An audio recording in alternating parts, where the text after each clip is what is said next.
వైఎస్ఆర్సీపీ నేత సతీష్ రెడ్డి సంచలన వ్యాఖ్యలు చేశారు. తనపై దాడి జరగబోతున్నట్లుగా స్పష్టమైన సమాచారం ఉందని, ఈ విషయాన్ని టీడీపీ నేతలే తనకు చెప్పారన్నారు.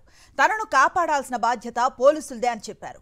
తనపై దాడి జరిగితే సుమోటోగా స్వీకరించండి కోరారు. తనపై దాడి జరిగితే రాష్ట్ర ప్రభుత్వం లోకేష్ బీటెక్ రవిదే బాధ్యత అన్నారు. తనకేదైనా జరిగితే సిబిఐతో ఎంక్వైరీ చేయించాలని డిమాండ్ చేశారు. ఇక్కడి పోలీసులతో న్యాయం జరగదని, ఎందుకంటే పోలీసులు పచ్చ చొక్కాలేసుకున్నారన్నారు సతీష్ రెడ్డి. నేను ఈరోజు డీజీపీ గారికి ఈ పత్రికా సమావేశం ద్వారా నేను అభ్యర్థిస్తున్నా, నా మీదికి దాడి జరగబోతున్నట్టు నాకు స్పష్టంగా కొంతమంది తెలుగుదేశం పార్టీ నాయకుల ద్వారానే నాకు ఒక వర్తమానం అందింది. నేను నిరాయుధుణ్ణి, నన్ను కాపాల్సినటువంటి బాధ్యత పోలీసులది. ఇన్ కేస్ మీరు కాపాడలేకపోతే, మీకు చేతనైతే నన్ను కాపాడండి, నా మీద జరగకుండా చూడండి. ఇన్ కేస్ జరగకుండా పోతే నా మీద జరగబోయేటువంటి దాడి స్పాన్సర్డ్ బై ఈ రాష్ట్ర ప్రభుత్వం, లోకేష్ అండ్ బీటెక్ రవి. నాకేమైనా జరిగినా సుమోటోగా లోకేష్ను, బీటెక్ రవిని పెట్టి సిబిఐ ద్వారా విచారణ చేయాలని చెప్పి నేను కోరుకుంటున్నాను. ఎందుకంటే ఇక్కడటువంటి పోలీసుల ద్వారా న్యాయం జరిగేటువంటి పరిస్థితులు లేవు. ఈడ పోలీసులు కాదు, పచ్చకండవాలు వేసుకొని తిరుగుతాంటారు. ఇక్కడటువంటి డిఎస్పీ కానీ, ఇక్కడటువంటి రూరల్ సిఐ కానీ, ఇక్కడటువంటి డిఐజీ కానీ వాళ్ళకి పెత్తనం ఇచ్చినారు. నిజాయితీ పట్ల అధికారులంతా పక్కన కూర్చొని ఉన్నారు. వీళ్ళ వల్ల ఎటువంటి న్యాయం జరగదు. దీనికి సంబంధించిన మరింత సమాచారాన్ని మా ప్రతినిధి శ్రీనివాస్ అందిస్తారు. పులివెందుల జెడ్పీటీసీ ఉప ఎన్నికలకు సంబంధించి వైఎస్ఆర్ కాంగ్రెస్ పార్టీ రాష్ట్ర ప్రధాన కార్యదర్శి సతీష్ రెడ్డి ఒక సంచలన వ్యాఖ్యలు చేశారు. తన మీద హత్యాయత్నం జరగబోతుంది, తనకు సమాచారం ఉంది అని చెప్పేసి ఆయన స్పష్టంగా చెప్తున్నటువంటి పరిస్థితి ఉంది. అసలు అతనికి ఉన్నటువంటి సమాచారం ఏంది, ఆయన ఏం కోరుకుంటున్నారు అనేది కూడా మనం అడిగి తెలుసుకునే ప్రయత్నం చేద్దాం. చెప్పండి సార్, ఏంటి మీరు హత్యాయత్నం జరిగేటువంటి సమాచారం నాకుంది అని ఒక సంచలనమైన స్టేట్మెంట్ ఇచ్చారు. దానికి కారణం లోకేష్, బీటెక్ రవి అని చెప్పి వాళ్ళ పేర్లు కూడా చెప్తున్నారు. మీకున్న సమాచారం ఏంటి, ఎటువంటి దాడి జరగబోతుంది? తెలుగుదేశం పార్టీలో 25 సంవత్సరాలు ఉన్నటువంటి నా అనుబంధంతో తెలుగుదేశం పార్టీకి సంబంధించినటువంటి అనేక నాయకులు నాకు చాలా సత్సంబంధాలు గతంలో ఉండేటివి. వాళ్ళల్లో చాలామంది నన్ను అభిమానించే వాళ్ళు ఉన్నారు. స్థానికంగా ఉన్నటువంటి క్యాడర్లు అయితేనేమి, ఈ జిల్లాకు బయట ఉన్నటువంటి లీడర్లు అయితేనేమి, అందరితో చాలా సహృదయంతో నాకు మంచి వాతావరణం ఉండింది. వాళ్ళలో చాలామంది, ఒకరిద్దరైతే మనం అనుకోవచ్చు, చాలామంది నాకు ఫోన్ చేసి ఇక్కడ నీ మీద కుట్రలు జరుగుతున్నాయి, నీ మీద దాడి చేయాలనేటువంటి ఆలోచన ఎక్కడ చూసినా కనపడతా ఉంది, నువ్వు కొంచెం జాగ్రత్తగా తిరుగు అని చెప్పి మాత్రం నాకు చెప్తున్నారు. దీనికి కారణం ఏందని చెప్పి నేను అడిగినప్పుడు, ఇటీవల కాలంలో లోకేష్ చేసేటువంటి తీరు పట్ల, లోకేష్ పైన నేను చాలా ఘాటుగా మాట్లాడినటువంటి విషయాన్ని అడ్డం పెట్టుకొని కొంతమంది ఆయన తృప్తిపరిచేదానికైతే కొంతమంది ఆయన్నే చెప్పి చేయిస్తున్నాడు అనేటువంటి వాదన కూడా ఉన్నాయి. అది ఏందో మనకు తెలియదు. ఒక వాదన ఏంటంటే, లోకేష్ని అన్నాడు కాబట్టి మేము దాడి చేస్తామని చెప్పి ఆయన తృప్తిపరచాలని చెప్పి ఒక వాదన. ఒకటి లేదు, ఆయనే కూర్చొని నన్ను ఇంత మాట అంటాడా, అతని మీద ఎట్లయినా కూడా చేయండి, ఏమైనా కానీ కావాలా అని చెప్పేటువంటి వంశీని చేసిన గన్నవరం వల్లభనేని వంశీ అంటే వంశీ పోలీస్ కేసు పెట్టారు. ఇక్కడ అట్లాగా ప్రత్యక్షంగా దాడులు చేయాలనేటువంటి హింసను ప్రేరేపించే రకంగా ఉన్నాయని చెప్పి నాకు తెలుస్తూ ఉంది.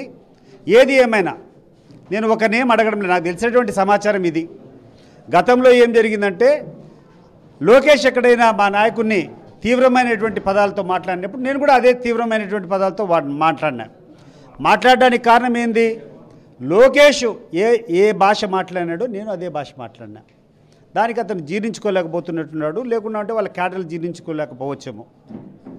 నేను ఇప్పటికీ చెప్తున్నా, నేను ఉన్నంత వరకు, నేను అపోజిషన్లో ఉన్నంత వరకు రూలింగ్ పార్టీ చేసేటువంటి తప్పులు మాట్లాడుతూనే ఉంటా. నేను మాట్లాడే భాషలో తప్పు ఎక్కడైనా మాట్లాడి నువ్వు పలానా పదం తప్పు మాట్లాడినావు అంటే నేను ఎప్పుడైనా కూడా క్షమాపణ చెప్పేదానికి రెడీ. కానీ మీరు ఎట్లంటే అట్లా హేళనగా, మీరు ఎట్లంటే అట్లా చౌకబారుగా మాట్లాడి మమ్మల్ని గౌతమ బుద్ధులు మాదిరి ఉండమంటే ఉండేటువంటి పరిస్థితులు ఉండవు. మీరు ఏ భాషతో మాట్లాడితే అదే భాషతో మేము మాట్లాడతాం.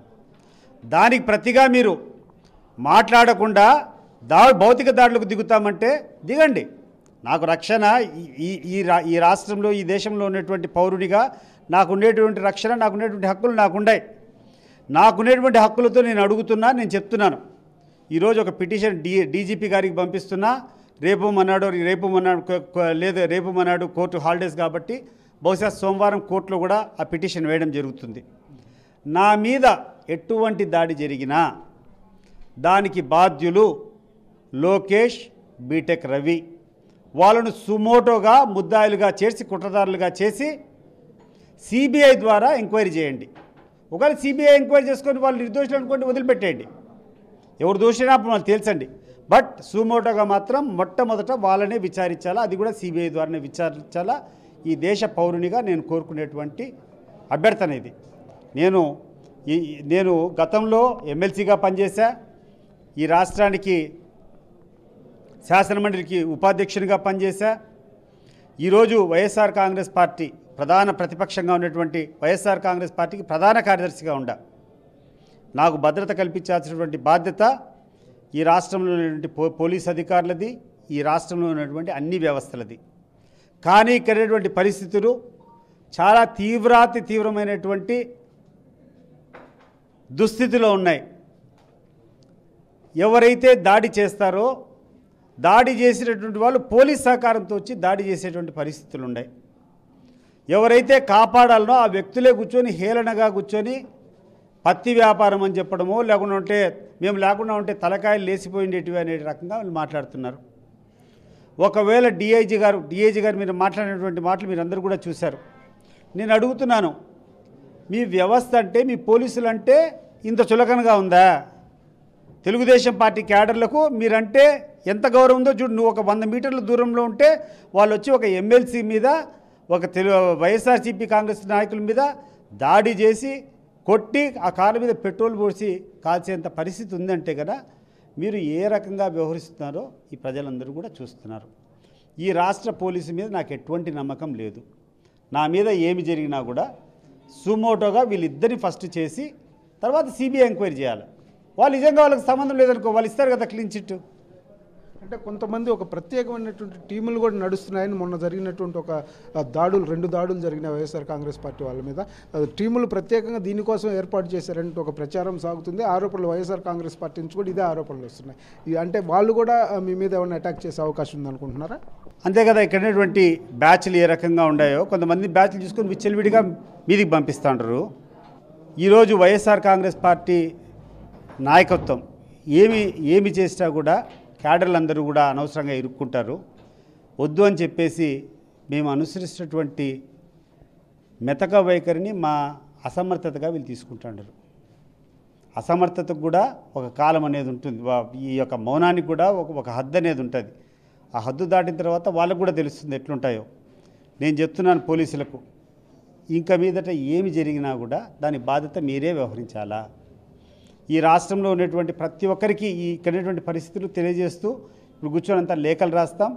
మంచి వాతావరణంలో ఎలక్షన్ అంటే జరగాలో ఆ తీరుతో జరగకుండా వేరే రకంగా జరిగితే అది ఈ రాష్ట్ర ప్రభుత్వం వైఫల్యం అని చెప్పి నేను చెప్తాను. ఎన్నికలు కనుక ప్రశాంతంగా జరగకపోతే ఈ రాష్ట్ర ప్రభుత్వ వైఫల్యం అని చెప్పి ఆయన అంటున్న పరిస్థితుంది. తనకు సంబంధించి ఎట్టి పరిస్థితుల్లో కూడా తన మీద దాడి జరగబోతుంది, తనని హత్యాయత్నం చేయబోతున్నారని చెప్పి ఆయన ఆరోపిస్తూ దీనికి కారణం కూడా ఎవరు అనేది కూడా ఆయన చెప్తూ స్పష్టం చేస్తున్న పరిస్థితి కనిపిస్తుంది. కెమెరామెన్ రాముతో శ్రీనివాస్, సాక్షి న్యూస్, పులివెందుల నుంచి.